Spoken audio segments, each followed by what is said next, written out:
आने वाले कल के सपने हमारी जिंदगी की बुनियाद होते हैं। ये सपने ही होते हैं जिनके पीछे भागकर इंसान अपना भविष्य बनाता है। जरूरी नहीं कि सबके सपने पूरे ही हो जाएं, मगर कोशिश करने का हक तो सबको मिलना चाहिए। नमस्कार, मैं सोनाली कुलकर्णी आप सभी का स्वागत करती हूँ क्राइम पेट्रोल सतर्क जस्टिस रीलोडेड में।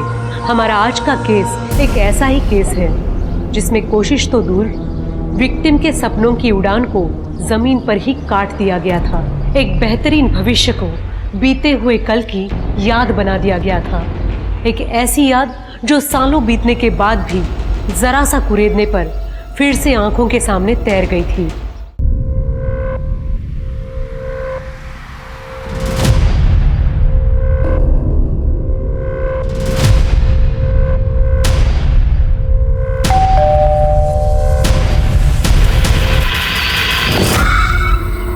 जनाब, अशरफ खान जी से मिलना है। जी मैं ही हूँ अशरफ खान, फरमाइए। अरे जनाब, जी मेरा नाम प्रशांत सिंह है और मैं न्यूज़ 13 चैनल के लिए काम करता हूँ। मेरा चैनल जो है एक डॉक्यूमेंट्री बना रहा है घाटी के पुराने केसेस पे। तो मुझे पता चला कि उनमें से किसी एक केस का इन्वेस्टिगेशन आप भी कर रहे थे। बस तो उसी के बारे में थोड़ा सा इंटरव्यू चाहिए था आपको। कौन सा case? Udhampur 2015 IAS candidate murder case. देखिए मैं रिटायर हो चुका हूँ, तो इस केस के बारे में क्या, किसी भी केस के बारे में मुझे कोई बात नहीं करनी। तो सर कुछ तो बता दीजिए सर। अरे भाई बोला मुझे कुछ नहीं बात करनी, पर आपको जो भी इन्फॉर्मेशन निकालनी है डिपार्टमेंट से फाइल निकलवाइए। सर ठीक है, आप कुछ मत बताइए, लेकिन उस फैमिली के बारे में बता दीजिए, वो कहाँ है, क्योंकि पुराने एड्रेस पे वो मिली नहीं मुझे। क्या करेंगे आप उस फैमिली का? सर वो फर्स्ट हैंड डिटेल चाहिए थी, अगर आप बता दोगे तो फिर फैमिली से पूछना नहीं पड़ेगा। देखिए मैं नहीं जानता कि वो कहाँ रहते, आप जा सकते हैं। बाय द वे, क्या जानना है आपको? बस उतना बता दीजिए जो हुआ था उससे। सबा अब्दुल्ला नाम था उसका।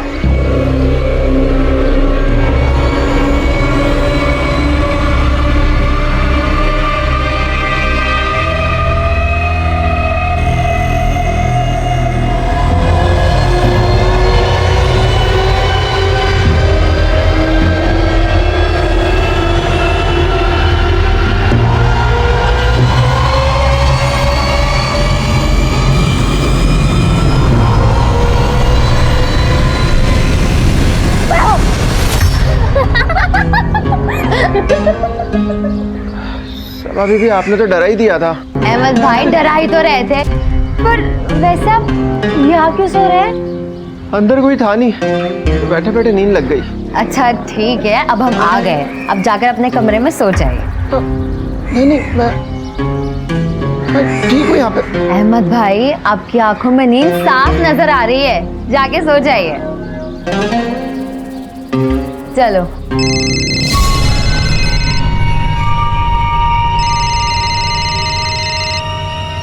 सीमा क्या हुआ? अरे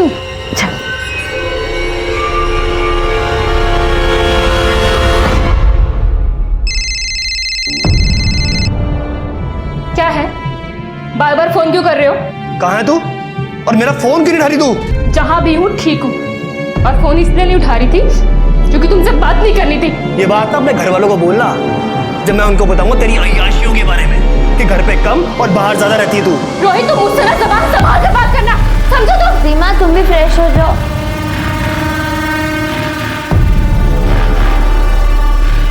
सीमा देखो, तुम फिक्र मत करो, सब ठीक हो जाएगा।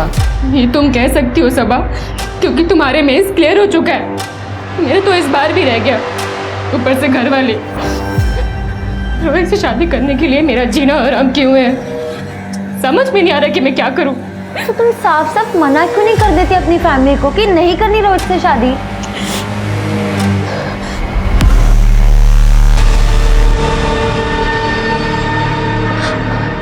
सबा, क्या तुम मुझे 1 लाख रुपए दे सकती हो? इतने पैसे क्यों चाहिए? दिल्ली जाना है, वहीं से IAS की तैयारी करूंगी। देख सीमा, अगर मेरे पास होते तो मैं ज़रूर दे देती, बट आर यू श्योर कि तुझे ये करना है? मतलब कि दिल्ली कोई पास की जगह नहीं है। मैंने सोच लिया है सबा, मुझे इन सबसे दूर जाना है बस। देख पिज्जा वाला आया होगा, मैंने हम दोनों के लिए ऑर्डर किया है। चल अब रोना बंद कर।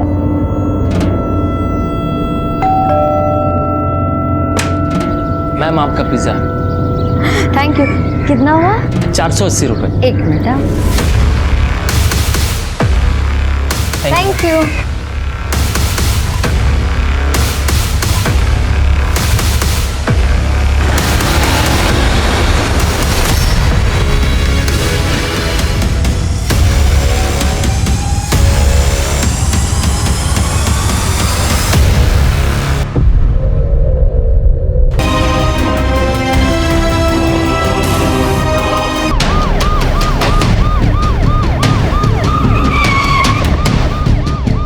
जनाब, गांव के मुखिया जमील अब्दुल्ला की बेटी थी सबा अब्दुल्ला, साथ में उसकी सहेली थी सीमा भट्ट, जो फैमिली को जिंदा मिली है। काफ़ी खून बह गया है, फिलहाल उसे हॉस्पिटल भिजवाया है, काफ़ी क्रिटिकल है। दोनों घर पर अकेली थी?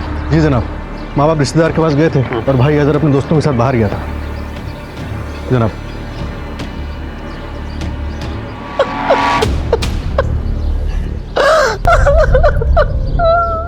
हमें जाना ही नहीं चाहिए था। आप चले जाते, हैदर चले जाता, मैं नहीं जाती तो कुछ नहीं होता। हमारी सबा को कुछ नहीं होता। जनाब यहाँ पे सीमा बेहोश पड़ी मिली थी। और कुछ? एक नौकर है जनाब, घर के आउट हाउस में रहता है। उससे कुछ पता चला? नहीं जनाब, कहता है कि गहरी नींद में सोया हुआ था, उसने कुछ नहीं सुना। तो फिर ये डेड बॉडी सबसे पहले किसने देखी? माँ बाप आ गए थे 5 बजे, पुलिस को उन्होंने इन्फॉर्म किया। शर्मा, लड़की को मारने से पहले टॉर्चर किया गया, वो चिल्लाई भी हुई, फिर आसपास किसी को कुछ सुनाई कैसे नहीं दिया? उसके गहने भी चोरी हुए। वही तो जनाब, सीमा ने भी गहने पहने हुए थे, लेकिन उसके गहने चोरी नहीं हुए। जल्दबाजी में मर्डर को लूटपाट दिखाने की कोशिश की है। सीमा ने दरवाजा खोला होगा और सीमा को कंट्रोल करने के बाद उसे सबा पर हमला किया होगा। टारगेट सबा ही थी, लेकिन एक बात समझ में नहीं आ रही, अगर सीमा आई विटनेस थी तो उसे सीमा को जिंदा क्यों छोड़ा? हो सकता है उसने सीमा को मरा हुआ समझ के छोड़ दिया। हो सकता है। इस सबा ने पिछले हफ्ते ही IAS का मेंस क्रैक किया था। अगर इंटरव्यू पार कर लेती तो उधमपुर की सबसे पहली वुमेन ऑफिसर होती। तो ये वो सबा अब्दुल्ला है, मैंने पढ़ा है इसके बारे में। और जनाब इसकी दोस्त सीमा इसी के साथ प्राइवेट ट्यूशन्स लिया करती थी। एक काम करो, पड़ोसियों से पूछताछ करो, देखो कि उन्होंने कुछ देखा है, कुछ सुना हो या नहीं। अरे सबा के गहने की डिटेल्स उसकी फैमिली के पास से लो और उसे सर्कुलेट करवाओ।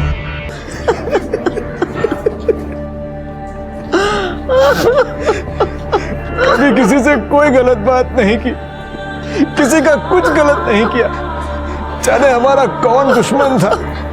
मेरी बच्ची की जान। जनाब, अभी हमें थोड़ा सा वक्त दे दीजिए।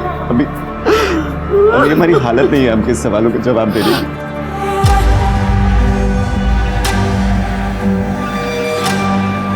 साहब, थक गया था तो गहरी नींद में सोया हुआ था, तो कुछ पता नहीं चला। फोन दे अपना, फोन दे अपना। कितने बजे आई थी सबा? जनाब कुछ 2 बजे। उससे कुछ कहा या फिर सीमा ने कुछ अजीब देखा या कुछ सुना? जनाब मैं बीच में पानी पीने के लिए उठा था तो मैंने एक कार जाती हुई देखी थी। 4 बजे के लगभग की बात है जनाब, लेकिन कार में कौन बैठा था और कार का नंबर क्या था ये नहीं पता मुझे। मुझे लगा कि कोई। झूठ क्यों बोल रहा है? झूठ क्यों बोल रहा है? गहरी नींद में था, थक गया था इसलिए कुछ सुना ही नहीं दिया। ऑनलाइन था तू और तूने लोगों को फोन किया है 2 से 4 के बीच में। वो शबनम को कॉल किया था मैंने। झूठ क्यों बोला है? कौन है शबनम? कौन है? शबनम मेरे गांव की है और हम दोनों शादी करने वाले हैं, लेकिन ये बात उसके परिवार वालों को नहीं पता है, इसलिए मैंने उसका नाम नहीं लिया। हाँ जनाब, जो कार मैंने जाते हुए देखी थी वो सिल्वर कलर की थी। जनाब पड़ोसियों से पूछताछ करने की कोशिश की, लेकिन कोई इन्फॉर्मेशन नहीं मिली। जनाब ये देखिए सीमा के फोन से क्या मिला है। रोहित शर्मा, ये रोहित के नंबर से सीमा को 6 बार कॉल आए और ये एक कॉल को छोड़कर सीमा ने किसी भी कॉल को आंसर नहीं किया। और जनाब मैंने रोहित को कॉल करने की कोशिश की लेकिन वो फ़ोन नहीं उठा रहा है। शर्मा, ये रोहित के बारे में पता करो। और ये घर का नौकर अहमद, उसने कहा कि उसने एक सिल्वर गाड़ी को यहाँ से तेज़ी से जाते हुए देखा। आसपास पूछताछ करो, किसी ने शायद उस गाड़ी को देखा हो। जनाब वही तो दिक्कत है, हमारी शक्लें देखते ही पड़ोसी अपने घरों में घुस जाते हैं। पड़ोसियों ने ऐसा क्या देखा था कि वो पुलिस वालों से भाग रहे थे? पड़ोसियों ने अगर कुछ देखा भी नहीं होता तब भी वो पुलिस से भागते। क्यों?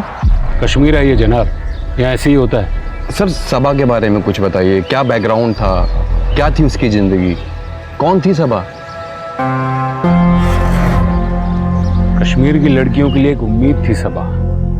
मिस सबा अब्दुल्ला, आपके सामने एक मामला आता है जिसमें एक 16-17 साल की लड़की अपने घर से भागकर अपने प्रेमी से शादी कर लेती है और लड़की की फैमिली लड़की के किडनैपिंग का केस दर्ज करती है। तो आप एज एन आईएएस ऑफिसर क्या करोगे? सर एज एन आईएएस मैं प्रायोरिटी पर लड़की की रिटर्न इंश्योर करूंगी फैमिली के पास। लेकिन लड़की ने तो अपनी मर्जी से खुद भागकर शादी की है। सर लड़की नाबालिग है और भारतीय कानून के हिसाब से नाबालिग की शादी लीगल नहीं होती। Very good Saba, keep it up. आप as an IAS Indian law follow करोगे, ना कि अपने इमोशंस को। Got it? सर वो बुक्स जो आपने बताई थी मैंने वो सारी पढ़ ली है आगे की प्रिपरेशन के लिए। अभी इतना स्ट्रेस क्यों ले रही हो? अभी तुम्हारा फर्स्ट अटेम्प्ट है। सर वो फर्स्ट अटेम्प्ट में ही क्लियर करना है। तुम बिना मतलब का स्ट्रेस लेकर अपने दिमाग का प्रेशर बढ़ा रही हो। अभी जो पढ़ा है उसे ही याद करो और कल मिलते हैं, ठीक है? Yes sir. टेंशन क्यों ले रही है? चल चाय पीकर आते हैं। नहीं यार सीमा, मुझे भी घर जाना है, पढ़ाई करनी है। और कितना पढ़ेगी? सर हमेशा बोलते रहते हैं उधमपुर की पहली आईएएस लेडी तू ही बनेगी।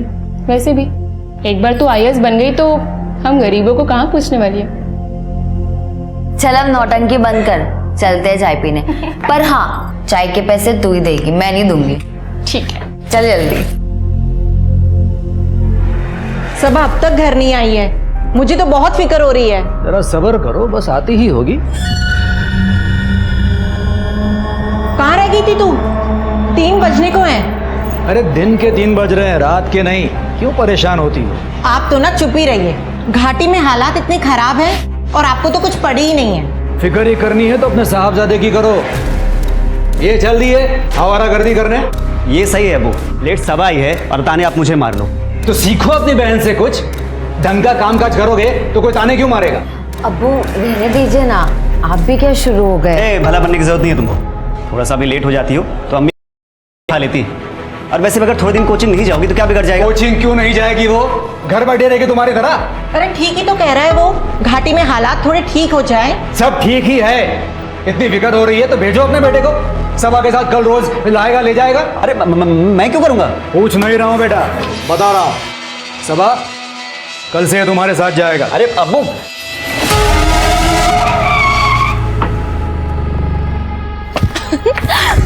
मेरी जान सबा, मेंस का रिजल्ट आ गया है। उधमपुर तो छोड़, पूरे कश्मीर से तूने क्लियर किया है। सच? तुम्हारा नहीं हुआ? नहीं सीमा तू अंदर चल, मैं आती हूँ। तुझे सीमा के रिजल्ट की बड़ी पड़ी है। मैंने क्लियर किया, मुझे तो कुछ नहीं कह रहा। हाँ कांग्रेचुलेशंस। इतना एटीट्यूड क्या दिखा रहा है? तेरी बहन ने मेंस क्लियर किया है, आईएएस ऑफिसर बनेगी। हाँ तो ठीक है, जब तू आईएएस बन जा रहा तो ड्राइवर मुझे ही रख लेना। और वैसे भी अभी तो ड्राइवर मुझे ही बना के रखा है। तो मत बन मेरा ड्राइवर। कौन कह रहा है तुझे? जा, तू फ्री है, मैं खुद आ जाऊंगी। अरे अब्बू मेरी जान ले लेंगे। और अब्बू को कौन बताएगा? देख मैं तो नहीं बताऊंगी, तू बताएगा क्या? नहीं ना, जा मस्ती कर। और हाँ, अब मुझे ड्राइवर की जरूरत नहीं, ड्राइवर मुझे अब सरकार देगी। एक अच्छे आईएएस ऑफिसर के अंदर लोगों की समस्याओं को समझने और उनकी बेहतरी के लिए काम करने की जिद जरूरी होती है। सबा के अंदर ये दोनों ही खूबियां थी। वो बेहद जिम्मेदार लड़की थी जिसे अपने करियर की चिंता के साथ साथ अपने परिवार और दोस्तों का ख्याल भी था। अगर वो आईएएस बनती तो बहुत ही अच्छी ऑफिसर बनती जिससे जनता के दर्द का एहसास होता। मगर उसकी प्रतिभा, उसके उज्जवल भविष्य की सारी उम्मीदें उसके मर्डर के साथ ही मिट्टी में मिला दी गई थी। और अब पुलिस बस इतना ही कर सकती थी कि सबा के कातिलों को पकड़कर उसे इंसाफ दिलाना। जनाब मैं मकान मालिक हूँ सीमा का। रोहित उसका मंगेतर है। कहाँ मिलेगा ये रोहित? जनाब वो आज सुबह ही तो आया था सीमा से झगड़ा करने। अरे तेरे पास पैसे नहीं है तो अपनी दोस्त से ले ले, ये तो बहुत पैसे वाली है। 10-15-20 हजार तो दे ही सकती है। तुम बड़े ही बेशर्म आदमी हो रोहित। मैं उससे क्या कहूँ कि मेरा मंगेतर भीख मांग रहा है? क्या बोली तू? भीख मांगने आया हूँ मैं? बेशर्म हूँ मैं? भीख मांगने आया हूँ मैं यहाँ पे? भीख मांगने आया हूँ? बहुत बोल रही है तू। छोड़ो उसे, जान लोगे क्या? बीवी हो मेरी, मैं जो चाहूँ कर सकता हूँ उसके साथ। बीवी का मतलब भी जानते हो तुम? और बीवी नहीं हुई अभी तक तुम्हारी वो, और ना ही कभी होगी। तुम जैसे आदमी के साथ शादी करके इसे अपनी जिंदगी बर्बाद करनी है क्या? मेरे और सीमा के बीच में मत पड़, पछताएगी बहुत। जो करना हो कर लेना। चल सीमा।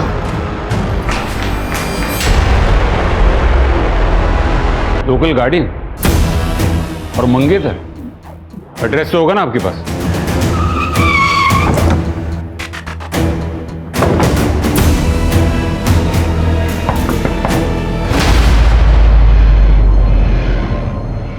जनाब आप? रोहित जी जनाब, सीमा मेरा फोन नहीं उठा रही थी, इसका मतलब ये थोड़ी ना मैं उसको मार दूंगा। ना ना, सीमा को तो जिंदा छोड़ दिया तुमने, मारा तो सबा को है। धमकी भी दी थी ना उसे। जनाब सीमा जिंदा है? तुम्हें क्या लगा मर गई और तुम बच जाओगे? नहीं जनाब, मैंने किसी को नहीं मारा, मैं सुबह से घर पे ही हूँ। आप चाहें तो पास वाले किराएदार से पूछ सकते हो आप।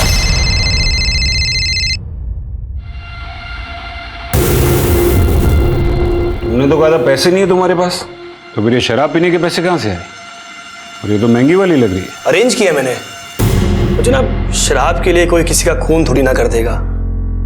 जनाब हमें पुलिस स्टेशन चलना पड़ेगा।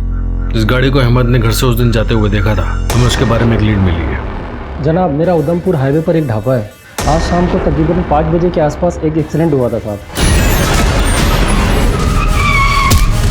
कार बहुत तेज़ रफ्तार से थी, लेकिन सर मैंने उस गाड़ी का नंबर ले लिया था। उसका नंबर है JK10W5590 सर। यहाँ जब पुलिस ने इस गाड़ी के ओनर अकरम से कांटेक्ट किया तो पता चला कि ये अकरम सबा का पड़ोसी है, जो कुछ दिनों से दिल्ली में अपनी फैमिली के साथ है। इसकी ये गाड़ी आज सुबह तक इसके घर के सामने खड़ी हुई थी। मर्डर करने के बाद उसने सबा के पड़ोसी के घर से गाड़ी चुराई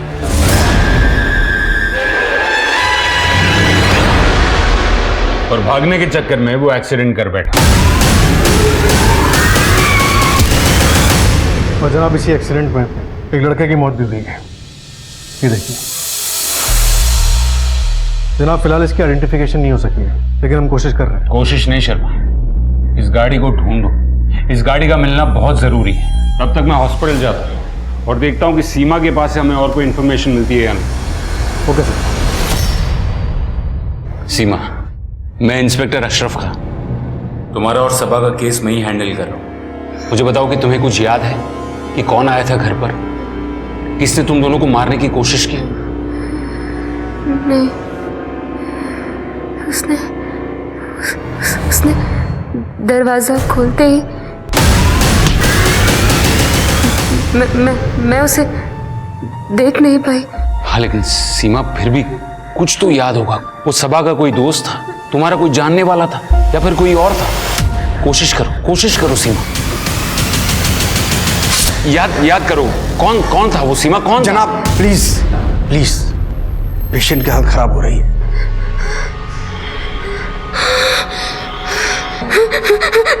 डिलीशियस, वो लड़का, डिलीशियस पिज्जा वाला लड़का, उसने सबा से झगड़ा किया जॉब को लेकर। सर मैं क्यों कस्टमर से झगड़ा करूंगा? वैसे भी 2:30 बजे के आसपास मैं डिलीवरी कर वापस अपने दुकान चला गया था। तो फिर ये सीमा ने क्यों कहा कि तुम्हारी शॉप के लड़के से झगड़ा हुआ था सबा का जॉब को लेकर? जॉब को लेकर? हाँ सर पक्का तो नहीं कह सकता, लेकिन आमिर हो सकता है सर। हम दोनों साथ में ही डिलीवरी बॉय का काम करते हैं सर। ये आमिर का एड्रेस है? हाँ शर्मा, मैंने एक एड्रेस भेजा है, आमिर नाम का लड़का रहता है वहाँ पर। सो उठाकर थाने लेकर आओ। तो अभी सुत्रों से पता चला है कि सबा अब्दुल्ला को यूपीएससी मेंस क्लियर करने के बाद ही आतंकियों ने भारतीय प्रशासनिक सेवा में न जाने की धमकी दी थी, पर सबा अपनी जिद पर अड़ी रही और आज उसकी हत्या उसी के घर में घुसकर की गई। आखिर कब तक घाटी के युवा अपने ही सपनों की कीमत अपनी जान देके चुकाते रहेंगे?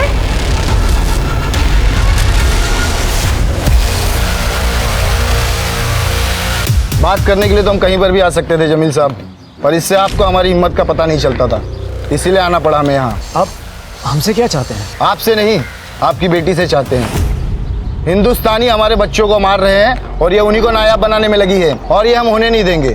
बेहतर होगा कि ये ख्वाब आप खुद ही छोड़ दे, वरना हम अपनी पे आ गए तो किसी के लिए अच्छा नहीं होगा। जमील मियाँ समझाइए, वरना दूसरी मुलाकात ऐसी नहीं होगी।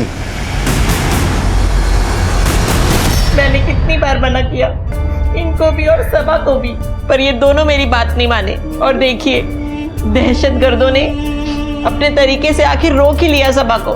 हमारी सबा IAS बन जाती तो उसे देखकर दूसरे बच्चे पढ़ाई लिखाई करते, आगे बढ़ते, लेकिन फिर घाटी में बंदूक कौन उठाता? इसीलिए उन लोगों ने हमारी सबा को। क्या ये मुमकिन है कि सबा का मर्डर आतंकवादियों ने नहीं बल्कि किसी जानने वाले ने किया हो? जानने वाले ने? मतलब? आपका पड़ोसी अकरम, कल दोपहर को उसकी गाड़ी चोरी होगी और हमें शक है कि सबा का मर्डर करने के बाद उसका कातिल ही वो गाड़ी चुरा कर भागा। तो फिर सबा उसे कैसे जानती होगी? देखिए, मुझे गलत मत समझिएगा, लेकिन सबा एक पढ़ी लिखी लड़की थी, रोज शहर आना जाना था। कहीं कोई लड़का। तौबा, आप ये क्या बोल रहे हैं? वो ऐसा कुछ नहीं कर सकती। और सीमा? सीमा का क्या? उसकी तो शादी होने वाली थी ना। हाँ, लेकिन सीमा अपनी शादी से खुश नहीं थी, कहीं उसी वजह से तो ये। तो सर वो तो सीमा और उसके शौहर का मसला है, वो तो वही जाने, उसको सबा से क्या लेना देना है। और आपका इन नौकर अहमद? अहमद? जनाब, वो तो घर जैसा है। फिर भी उसने झूठ बोला। उसे कहा कि सबा के मर्डर के वक्त वो सो रहा, लेकिन वो सो नहीं रहा था। तो फिर वो क्या कर रहा था? उसका पता तो हम जल्दी लगा लेंगे। बस मैं आपसे ये पूछना चाह रहा हूँ कि अहमद के पास सबा को नुकसान पहुंचाने की कोई वजह थी क्या?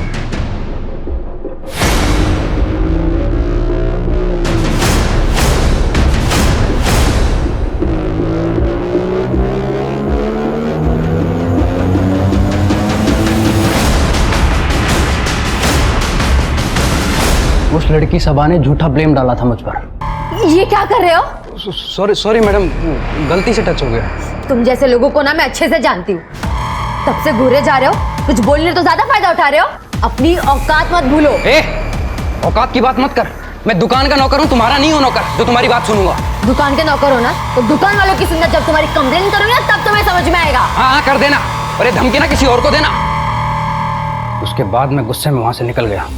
तो मुझे लगा कि क्या ही करेगी वो, लेकिन उसने मेरे खिलाफ कंप्लेन कर दी कि मैंने उसके साथ छेड़छाड़ की है। और फिर तुम्हें नौकरी से निकाल दिया गया और तुम गुस्से में सबा के घर गए और उसे मार डाला। कौन बोला आपको मैं उसके घर पे गया? किसी ने देखा था तुमको वहां पर? जिसने भी देखा झूठ बोल रहा है वो। मैं तो पूरे दिन मेरे घर पे था। तो झूठ बोलकर तुम्हें क्यों फंसाना चाहेगा? मुझे क्या पता, होगा उसका कोई मतलब। हो सकता है उसने मारा हो उसको और खुद बच के मुझे फंसाना चाह रहा हो।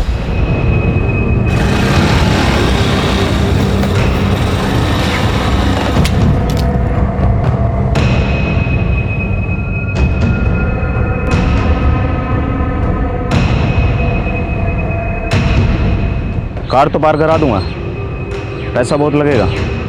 पैसा है उतना तेरे पास? शर्मा, हमें आर्मी वालों से कांटेक्ट करके मिलिटेंसी वाले एंगल के बारे में पता करना होगा। तब तक इस आमिर का क्या करेंगे जनाब?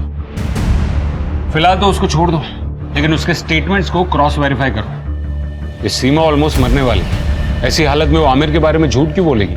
जनाब, मरने वाली नहीं है, वो मर चुकी है सर। अभी भी हॉस्पिटल से फ़ोन आया है, ब्रेन हैमरेज की वजह से उसकी डेथ हो गई है।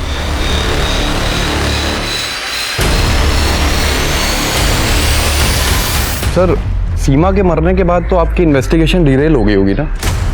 सीमा अगर सबा के साथ ही मर जाती, इन्वेस्टिगेशन हम तब भी करते। नहीं सर, कुछ तो फर्क पड़ा होगा ना, आपकी आई विटनेस ही हो। मिस्टर प्रशांत, इन्वेस्टिगेशन का जो था वो तो था ही। सबा के साथ सीमा भी IAS की तैयारी कर रही थी। एक ही दिन में 2 IAS एस्पिरेंट्स के मर्डर ने खलबली मचा दी थी।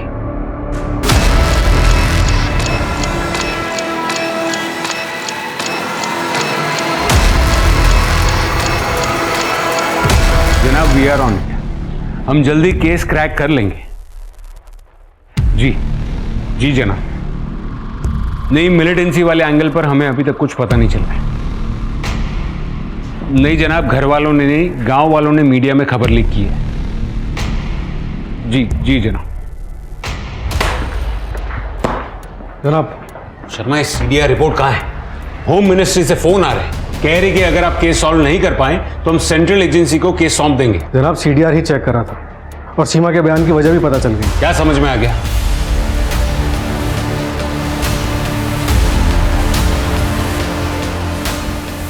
कहाँ है? तीन थाने में बिठा के रखा जनाब। साहब, मेरा बेटा मनीष कल दोपहर 12 बजे घर से निकला है, अभी तक वापस नहीं आया है, उसका फोन भी बंद है। अपने रिश्तेदारों या उसके दोस्तों से पता करिए, हो सकता है वो अपने किसी दोस्त के यहाँ रुक गया हो। नहीं साहब, सबसे पूछा, कुछ पता नहीं चला साहब। अब ढूंढिए उसे साहब, जरूर कुछ गड़बड़ हुई है। मेरा बेटा मनीष कल से वापस घर नहीं आया है। आप रिपोर्ट लिखवा दीजिए, हम आपके बेटे को ढूंढने की कोशिश करते हैं। आपके पास उसकी तस्वीर है? सर यहाँ तो नहीं है, लेकिन घर पर है। घर जाकर उसकी तस्वीर लेकर आइए और फिक्र न करें, हम आपके बेटे को ढूंढने की पूरी कोशिश करेंगे। झूठ क्यों बोला? कल तू पूरे दिन घर पे था, हाँ? जबकि 3 बजे तेरे सेलफोन की लोकेशन सबा के घर पे थी। जनाब मैं सब कुछ बताता हूँ जनाब। सीमा से झगड़े के बाद मैं वापस उसके घर चला गया था, लेकिन वो वहाँ नहीं थी। मैंने उसको कॉल किया पर फोन पे मुझे सबा की आवाज़ सुनाई दी। मुझे गुस्सा आया, मैं वहीं चला गया। नहीं आएगी वो, सीमा अब सीधा दिल्ली जाएगी। तो दिल्ली वाली बात तुमने इसके दिमाग में डाली है? सीमा मैं बोल रहा हूँ घर चलो, चलो घर। नहीं आएगी सीमा, और अगर तुमने जबरदस्ती की ना, मैं भी पुलिस को फोन कर दूँ। सबा, रोहित मैं हाथ जोड़ रही हूँ, तमाशे मत बनाओ, प्लीज जाओ प्लीज। तुम कब तक छुपोगी सभा के पीछे? आना तुम्हें मेरे पास ही है, समझी? देखता हूं मैं।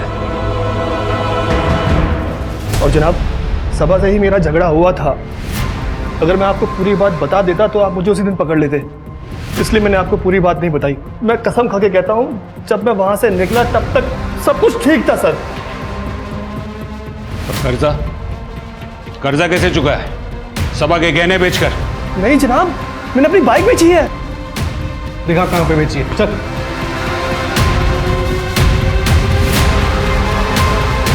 जनाब रोहित ने बाइक बेची थी, खरीदने वाले ने कंफर्म किया, और आर्मी कमांड से जो मिलिटेंट्स की लिस्ट आई थी उन्हें भी क्रॉस चेक कर रहे हैं, कल उनकी लोकेशन क्या थी। और जनाब ये देखिए, ये क्या है? ये आमिर की हिस्ट्री शीट है, मकरपुरा थाने का हिस्ट्री शीट है। चेन स्नैचिंग, चोरी और ऐसे कई सारे मामले उसके ऊपर दर्ज हैं। और जनाब 2 कार चोरी के भी केसेस। जनाब इसके सर्कल में पूछताछ की तो पता चला कि आमिर थोड़ा मेंटली डिस्टर्ब्ड है, और कल दोपहर को ही अपने घर पे नहीं, सबा के घर के पास जुआ खेल रहा था, जिसमें 10,000 रुपये भी हार गया। कहीं इसने खुन्नस में आके सबा को। जनाब ये देखिए, आज सुबह जो आदमी अपने बेटे की मिसिंग कंप्लेंट लेके आया था, वही उसके लड़के की फोटो है। और जनाब ये देखिए,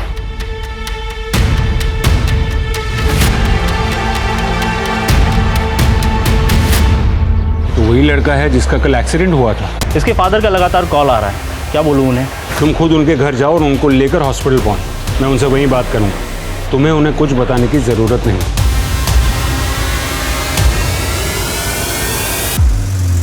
ये किस्मत भी अजीब है शर्मा। मनीष की मौत सिर्फ इसीलिए हुई क्योंकि वो गलत वक्त पर गलत जगह से रोड क्रॉस कर रहा था। अब उसके वालिद को क्या कहेंगे कि मनीष की किस्मत खराब थी।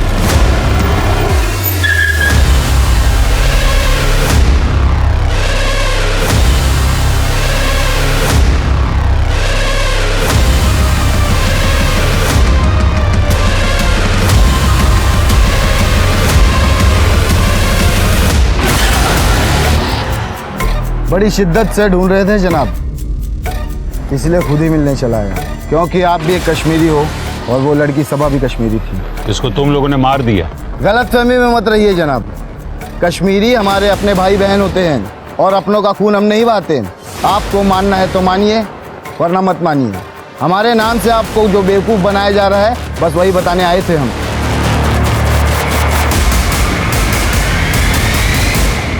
जनाब फोन बंद है, लगता भाग गया।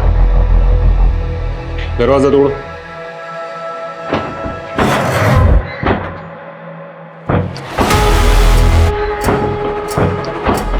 जनाब क्या कर रहे हैं आप लोग? ये दरवाजा क्यों तोड़ रहे हैं मेरा? कहाँ गायब था तू? मैं तो जरूरी काम से बाहर गया था। और फोन बंद क्यों है तेरा? वो तो मैंने अंदर चार्ज लगा रखा है, पर अब दरवाजा क्यों तोड़ रहे हैं? अब मैंने क्या कर दिया? मगरपुरा का हिस्ट्री शीटर है तू। दो केसेस चल रहे हैं तुझ पर गाड़ी की चोरी के। तो उससे क्या हुआ? वो तो मैं पहले करता था ना। उसके लिए अब मैं जेल में डालोगे आप मुझे? चल ठीक है, कल का बता। 10,000 रुपए तू हार गया ना जुए में, और जुआ भी सबा के घर के पास ही खेल रहा था। तो उससे क्या, मेरा घर तो यही है और सबा का घर 4 गली छोड़ के है, और दोनों के बीच में जुए का अड्डा है। जुआ खेलना भी जुर्म है। तो लो गिरफ्तार कर लो मुझे, लो पकड़ लो, आप जेल में डाल दो मुझे। अरे कम से कम भूखा तो नहीं मरूंगा मैं। जिंदा रहते थे उस लड़की ने मेरी नौकरी खा ली, और मरने के बाद भी मुझे जेल डलवाएगी वो। जनाब पागल है, हॉस्पिटल चलते हैं, मनीष के माँ बाप इंतजार कर रहे होंगे।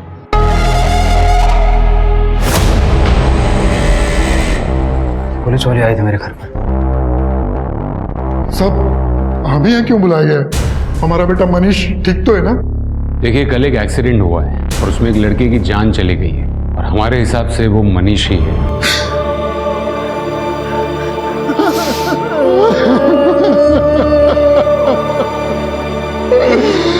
हमारा इकलौता बेटा था साहब,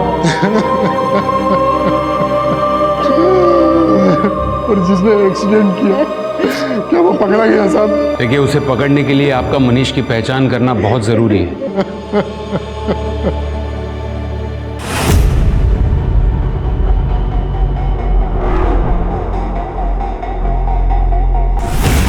जनाब गाड़ी और गहनों दोनों को ही ढूंढ रहे हैं हमारे लोग, और खबरियों को भी एक्टिव कर दिया, लेकिन जनाब अभी तक कुछ पता नहीं चला। लेकिन इस अहमद के बारे में ज़रूर कुछ पता चला।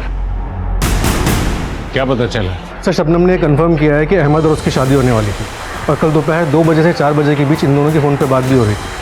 लेकिन अहमद की इसी दौरान एक दूसरे नंबर पे भी बात हो रही थी, वो भी 2 बार। तो जनाब ये दूसरा नंबर मर्डर के वक्त सबा के घर पर भी एक्टिव था। इसका नंबर है किसी खुशबू नाम की लड़की पे रजिस्टर्ड है।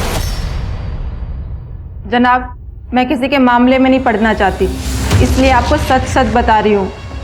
मैं धंधा करती हूँ, इसलिए कल वहाँ गई थी। अहमद ने बुलाया था? जनाब मैं नाम तो नहीं जानती। यही था वो?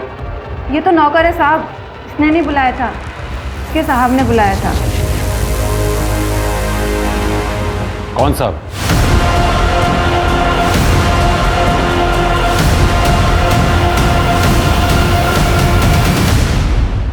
सर अहमद को बोलकर मैं घर में लड़की मंगा लेता था। कल भी मैं सबा को कोचिंग में छोड़कर घर आ गया था, और आउट हाउस में इसी लड़की के साथ था। नशे में था तो टाइम का पता ही नहीं चला, और फिर सबा घर वापस आ गई। अहमद भाई आपकी आंखों में नींद साफ नजर आ रही है, जाके सो जाइए। अहमद वापस आ गया तो हम आउट हाउस में ही फंस गए। इंतज़ार कर रहे थे कि कम मौका मिले और हम वहाँ से निकले। इसने हंगामा मचा दिया जाने के लिए। सबा को सब कुछ पता चल गया। चुप करना। अरे ये क्या हो रहा है? ये कौन है? ये इन दोनों से पूछो और मुझे जाने दो, मेरे कस्टमर इंतजार कर रहे हैं। हटो मैडम। सर सबा मैं नहीं, ये अहमद लड़की लेकर आया था। इसको मैं रंगे हाथ पकड़ने के लिए आया था। लड़की आपने मंगवाई और आप मुझे फंसा रहे हो। चुप कर, मत समझा तू। शराब दारू तक तो ठीक था, मगर ये शी। आने दो अम्मी अब्बू को, उनको भी तो पता चले उनका ये चिराग कैसे कैसे गुल खिला रहा है। आज तुम्हारी शामत है। और सबा तुम्हारे अब्बू और अम्मी को तुम्हारी असलियत ना बता दे, इसलिए तुमने उसे मार डाला? नहीं सर, अब्बू तो मुझे जान से मार देते, बस इसलिए श्रीनगर जा रहा था। फिर सबा की खबर मिली तो वापस लौट आया। बराबर है, सबा तो मर ही चुकी थी ना, तो क्या ही कुछ बताती। और वैसे भी तुम्हारे मन में उसके लिए नफरत तो थी, तुमने एक ही तीर से 2 निशाने लगा दिए। सर मैं सच कह रहा हूँ, सबा मेरी बहन थी, और मैं भला उसका खून कैसे कर सकता हूँ? आप चाहें तो अहमद से पूछ लीजिए। इससे पूछो जो खुद तुमसे मिला हुआ है। सर प्लीज, मैं सच कह रहा हूँ, मैंने उसका खून नहीं किया है।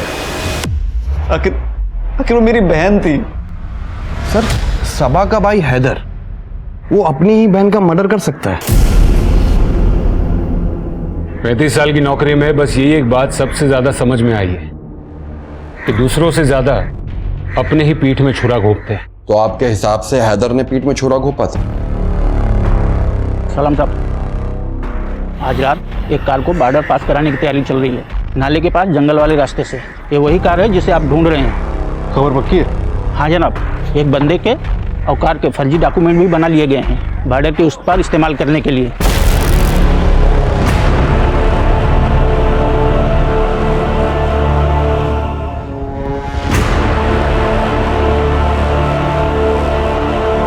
शर्मा पक्का यही जगह थी? हाँ सर, खबर तो यही की थी।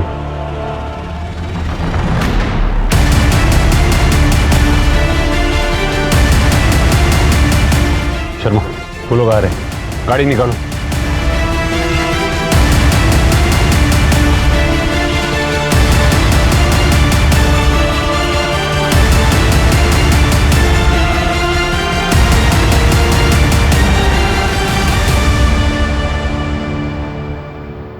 खूबसूरत थी, छू लिया मैंने। ये क्या कर रहे हो? मगर छुआ ही तो था, कोई रेप थोड़ी किया था उसका। अरे मैं तो अपनी पुरानी जिंदगी को भूलकर इज्जत से नौकरी कर रहा था। नहीं, वो नौकरी भी खा ली। मैंने उसको बोला, उसके हाथ जोड़े कि अपनी कंप्लेन वापस ले ले, ना वो नहीं मानी। मुझे पैसों की बहुत ज़रूरत थी। जुए में कमाने का सोचा तो वहाँ भी 10,000 हार गया मैं। मेरा तो माथा ही खराब हो गया। और फिर उसके बाद मुझे जो करना था वो मैंने किया।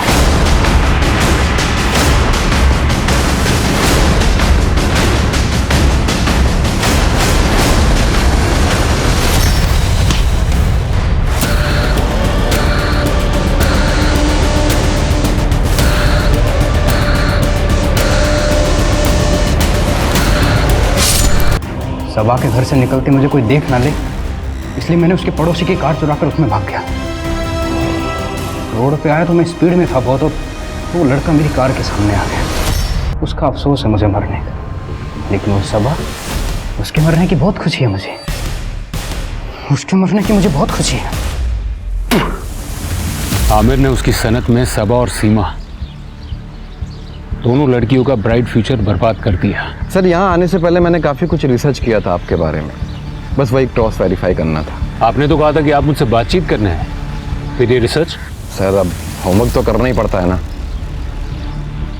सर, मनीष का एक्सीडेंट जिस कार से हुआ था, उस ढाबे वाले ने आपको कार का कलर क्या बताया था? सिल्वर गाड़ी थी वो। नहीं, जब मैं उसके पास गया तो उसने मुझे व्हाइट कलर बताया था। वो इतने साल हो गए हैं, वो भूल गया होगा। नहीं, मैं कंफर्म हूँ कि मुझे उसने व्हाइट कलर ही बताया था। एक बार आप कंफर्म कर लीजिए।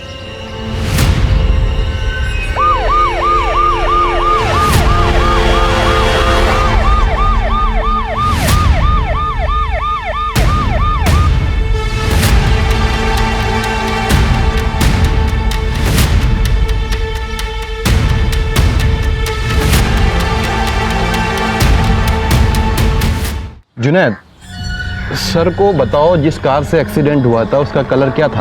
अरे साहब, इन साहब को तो मैंने पहले ही बताया था कि व्हाइट कलर की कार ने एक्सीडेंट किया है।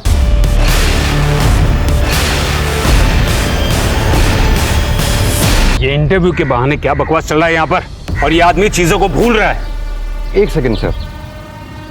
जुनैद, गाड़ी का नंबर क्या देखा था तुमने?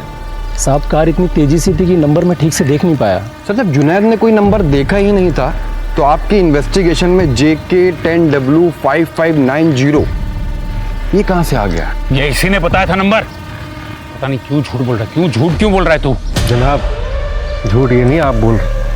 5 साल पहले जो अपनी जांच में आपने सच छुपाया था, अब वो बाहर आ रहा है। सीनियर हूं मैं तुम्हारा, सीनियर से ऐसे बात करते हैं? सर, सीनियर जूनियर छोड़ते हैं, अब कुछ फैक्ट्स के बारे में बात कर लेते हैं। ये है मरने वाले मनीष की CDR रिपोर्ट। इस CDR रिपोर्ट के हिसाब से लास्ट कॉल मनीष ने किसी साहिल नाम के व्यक्ति को किया था, पर आपके इन्वेस्टिगेशन में साहिल नाम के व्यक्ति का कहीं भी जिक्र नहीं है। कौन था ये साहिल? मनीष का एक्सीडेंट कोई रैंडम एक्सीडेंट नहीं था ना, प्लान मर्डर था। क्या हुआ था उस दिन जिसे छिपाने के लिए आपने इतनी बड़ी प्लानिंग कर ली? मनीष, जल्दी पहनो, इधर घर पर है, उसने देखिए ना आफत हो जाएगी। जल्दी निकलो यहाँ से, तुम जाओ।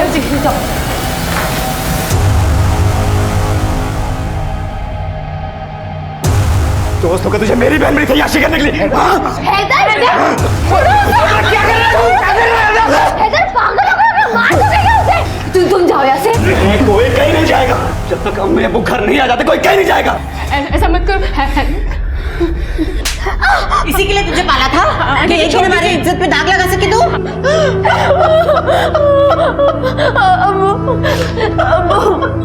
मैं और मनीष एक दूसरे से प्यार करते और शादी करना चाहते।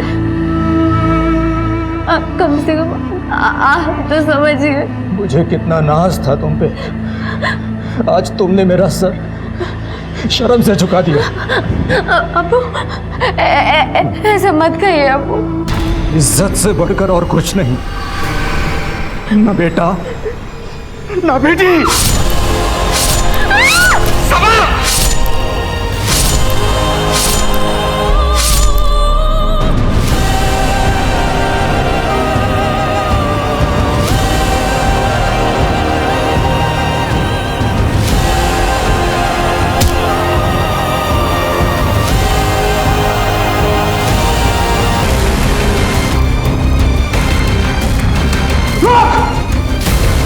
पकड़ उस कमीने को, जिंदा नहीं बचना चाहिए वो।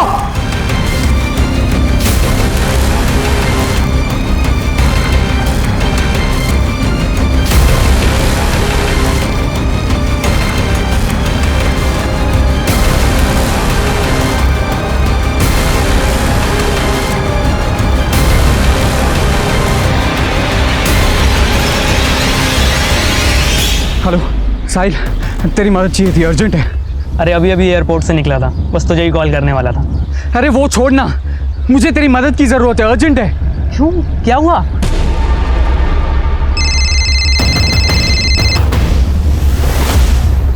हाँ साहिल।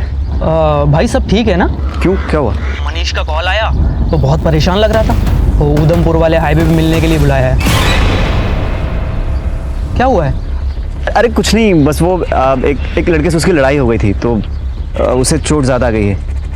क्यों, तू कहाँ है? वो एयरपोर्ट वाले रास्ते पे जो चौराहा है ना, वहाँ मिलते हैं, फिर दोनों साथ चलते हैं। हाँ।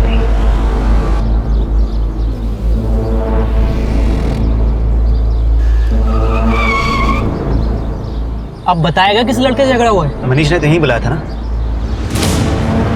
दिख नहीं रहा है। वो रहा मनीष।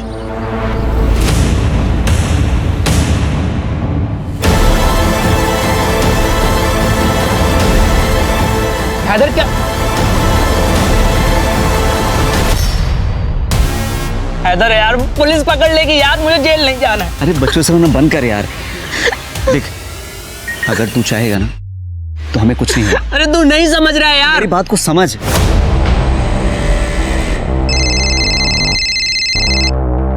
अरे साहिल बेटा, ये क्या, हमारी फ्लाइट जल्दी लैंड होगी? अरे फोन किया होता तो मैं खुद तुम्हें लेने आ जाता। बाबा मैं जेल नहीं जाना चाहता बाबा। अरे क्या हुआ बेटा, तुम रो क्यों रहे हो? बाबा वो साहिल, पूरी बात बताओ।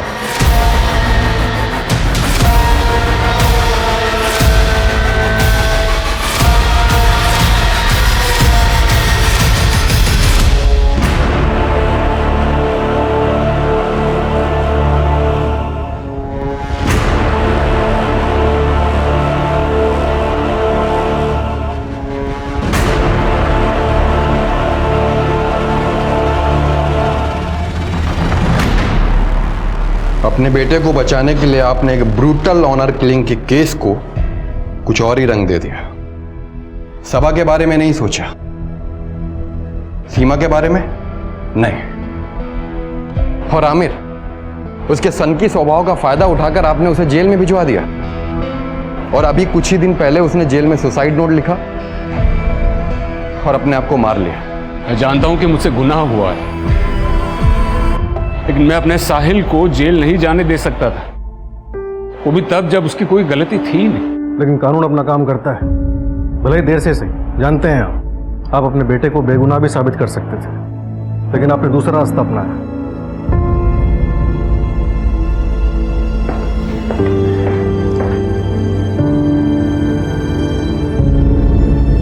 बाय द वे, कहानी काफी अच्छी थी आपकी। आदाब। अगर पीआई अशरफ खान ने अपनी इन्वेस्टिगेशन ईमानदारी से की होती तो उनका बेटा साहिल कम से कम सजा में कोर्ट से छूट जाता और गुनहगारों को भी उनके किए की सजा मिल जाती। मगर पीआई अशरफ खान ने अपनी भावनाओं में बहकर इस केस को एक जीता जागता उदाहरण बना दिया इस बात का कि कैसे कुछ पावरफुल लोग अपनी पहुंच, अपनी ताकत से सच को तोड़ मरोड़ अपने फायदे के लिए इस्तेमाल करते हैं। सालों पुराने इस हत्याकांड की दोबारा तफ्तीश हुई। अपनी मुश्किलें थीं, मगर इन मुश्किलों का हल भी पुलिस टीम और जर्नलिस्ट प्रशांत ने अलग तरीके से ही निकाला, जिसने 5 साल बाद ही सही मगर गुनहगारों को उनके किए की सजा दिलवाई। अब मैं सोनाली कुलकर्णी आपसे विदा लेती हूँ। फिर होगी आपसे मुलाकात क्राइम पेट्रोल सतर्क जस्टिस रीलोडेड में एक ऐसे ही चौंका देने वाले केस के साथ। तब तक अपना और अपने परिवार का ख्याल रखिए।